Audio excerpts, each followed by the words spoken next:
La majorité des gens ne manquent pas d'argent, ils manquent de discipline. Ils gagnent, dépensent, recommencent, puis se demandent pourquoi rien ne change. Un investisseur, lui, comprend une chose essentielle, chaque décision financière est un vote pour son futur. Dépenser sans réfléchir, c'est voter pour le présent. Investir avec discipline, c'est voter pour la liberté. La discipline financière, ce n'est pas se priver, c'est choisir. Choisir de dire non aujourd'hui pour dire oui à demain.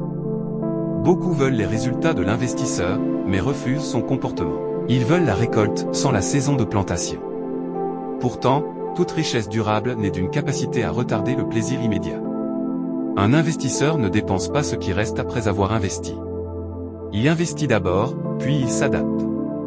Il comprend que chaque petite somme mal utilisée est une opportunité perdue.